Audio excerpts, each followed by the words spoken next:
Hey guys, today I'm coming to you with a recipe for black eyed peas and beef cook-up rice, and I wanted to share my recipe with you guys because I'm going to be making it in my Instant Pot. I really love my Instant Pot and I've been using it for a lot of things lately, and I know that a lot of people are new to using theirs, and I wanted to show you that cooking didn't have to be this long drawn out process, and this little tool will help you. Now here's the thing. When my parents cook up rice, they would never use this.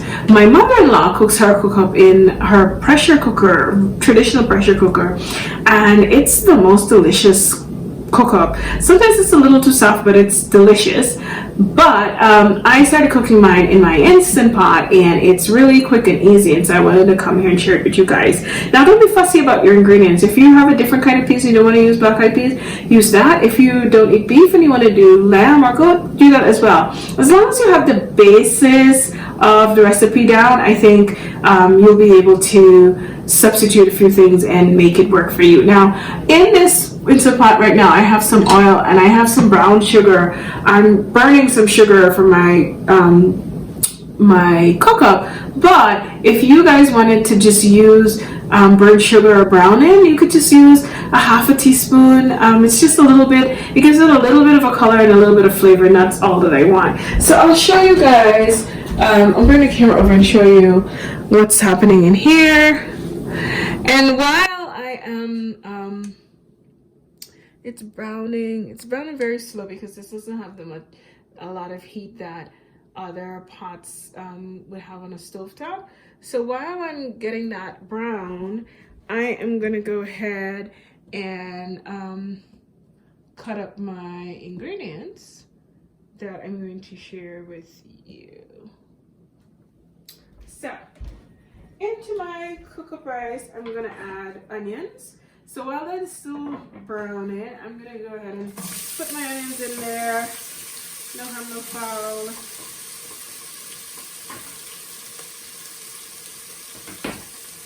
I love to have carrots in my cook-up. So I'm gonna chop those up while that's frying up.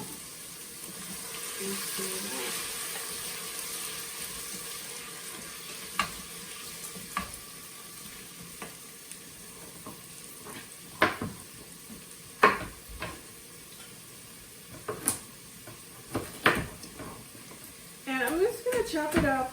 I'm not chopping it up too tiny because I want to make sure that it doesn't melt away. Remember, Instant Pot is really cooking at a high pressure, and if it's too tiny, it'll just melt away into nothingness in there. So chopping it up a little, get it in there.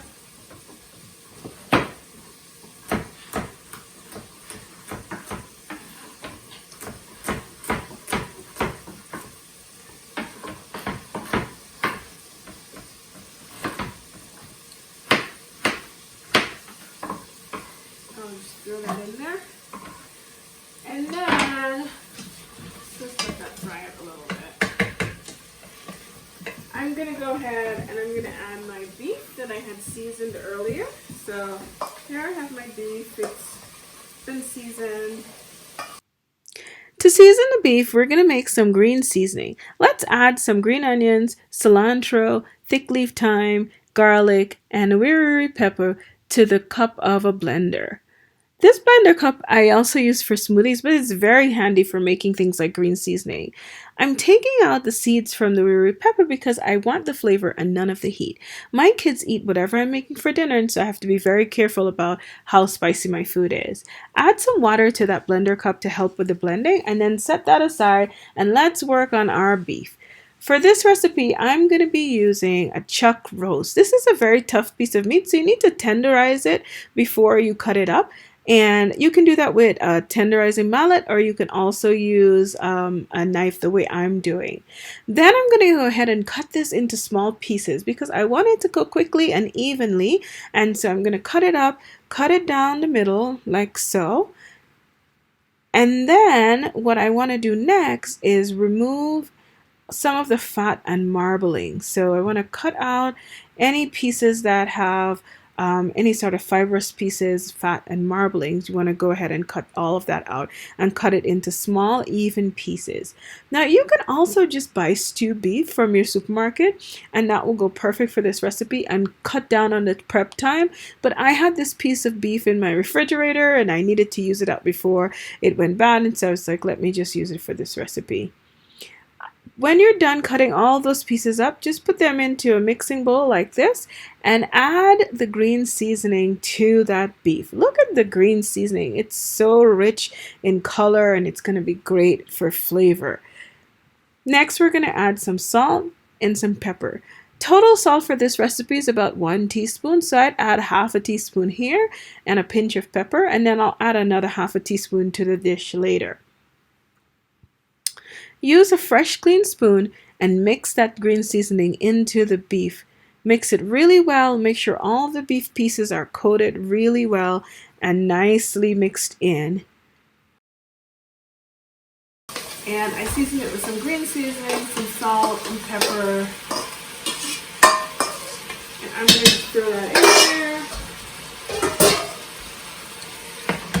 And I'm going to let that fry with everything else. Now, you can also just put the onions and the beef in and then put the carrots, but it doesn't make a difference to me in what order it goes in because it'll all, some of that sugar is like stuck to my spoon here, but that's it. It all will get cooked down eventually. So I'm going to let that saute for a little bit and I'll show you guys what's happening. Continue to saute your beef until it's brown, stirring it often to avoid burning. Once the beef is really brown, this should take about 5 to 10 minutes. And once the beef is really brown, we're going to add 1.5 cups of dried peas. I washed and soaked my peas in some hot water about an hour before I was ready to cook. But you can just wash your peas and add it to the Instant Pot without soaking. I've done it both ways, and both times it's come out the same. So it really gives the same results, so it doesn't matter if you like soaking it or not. I just like soaking my peas, and so I went ahead and soaked mine for a little bit. Once you get that really mixed in, we're going to go ahead and add 2 cups of jasmine rice, washed jasmine rice, to the Instant Pot along with that peas. So maybe it took about a minute or two to get the peas all mixed in, and then immediately after I added the jasmine rice. So I'm just going to go ahead and mix that in. Then one of the things that really helps the flavor of cook up is basil, Asian basil if you can find it, and then a ruri pepper. So I added a whole ruri pepper in there, and I added the rest of the salt, so about another half teaspoon of salt, and a pinch of black pepper. Now, Asian basil has a flavor that's very similar to marrow mountain pork, which is what you can find in Guyana, and so I use it here. Then I want to add 4 cups of coconut milk. I make my own fresh coconut milk. To do so, I use frozen grated coconut I get from the Asian market, and then I add that to my blender cup, and I add about a cup of water to it. I blend it for a few seconds, so maybe 10 to 20 seconds, and then I add the coconut milk into a strainer, over a strainer, into my mixing cup with the remainder of water. So total I had in that mixing cup was 4 cups of water. I used a little bit to blend it, and then I squeezed the juice or the milk into that measuring cup with the rest of the water, and then I mix that in, and that's how I make coconut milk for any dish that requires coconut milk. Now feel free, if you don't have an Asian market where you can get coconut milk like this, but you can get canned coconut milk, use half a can of coconut milk and dilute it until it comes to 4 cups. If you use a full can of coconut milk, it will actually be a little bit too fatty and greasy for this recipe, and you want to have the flavor of coconut but not have it be overpowering and heavy. Once I mix everything together, I'm going to go ahead and close my Instant Pot, and I am going to set it to sealing, and then I'm going to turn my Instant Pot on manual and set it to 25 minutes and let it cook. I'll see you guys in 25 minutes. So here we are 25 minutes later. I've released all of the steam, and you can also do a natural release and let it just sit for 15 minutes. And look at how everything has cooked and come together. Now you want to go ahead and fluff it with a fork. I'm going to take out the basil because I don't want that in my dish. I want the flavor, but I don't want to eat the basil. And so I'm going to take that out and set it aside. If you like the taste of basil, or you want the basil in the dish and don't want to do this, chop the basil up before putting it in and then mix it in. So I took the basil out. I found the ruri pepper. It's still whole and intact. I'm going to take that out so no one accidentally eats a whole ruri pepper. And I continue to take out the rest of the basil. And then I'll just go ahead and keep fluffing my rice up and trying to get, everything to mix up and be even in the pot. But this smells like heaven, and everything I can already see is so tender. The rice is tender, the beef is tender, everything is really nice. All of the markings of a good cook-up rice. I'm going to go ahead and serve myself some so I can taste it and show you guys that it really is good. And of course, a good chef wouldn't cook their food without tasting it. So let's get this tasting on. You guys can already see. Look at how good it looks. Oh, yum.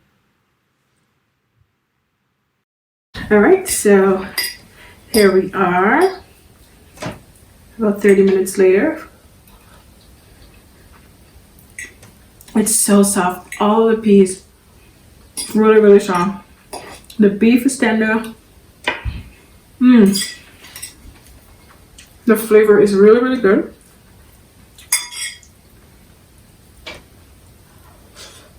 And you guys saw, it came together really quickly. It was really easy to do. So if you have an Instant Pot, there's no need to slave over the stove to make cook-up rice for New Year's. Just make it in your Instant Pot. I also wanted to show you guys, this is cook-up seasoning, and this is not sponsored, but sometimes I use this if I can't get Asian basil or basil that will give it that marred man poke taste. If you live in an area where you can get marred man poke, put that in your cook-up. You won't regret it. But if you can't get that, use this because it has marred man poke in it and it has that really nice flavor. I'll link this in my description box. It's available on Amazon. It's also available from Callaloo Box if you guys know about Callaloo Box, but just check the link out and you can buy it off of Amazon, and a little bit of coins go to me if you buy it from that link. But this is something that I keep in my pantry and I get it off of Amazon, and it's just comes to me easy, simple, and it's perfect for cook-up rice. So happy cooking and happy New Year to you guys. I hope you guys try this recipe and you make some cook-up rice for New Year's Eve. I'll talk to you guys soon.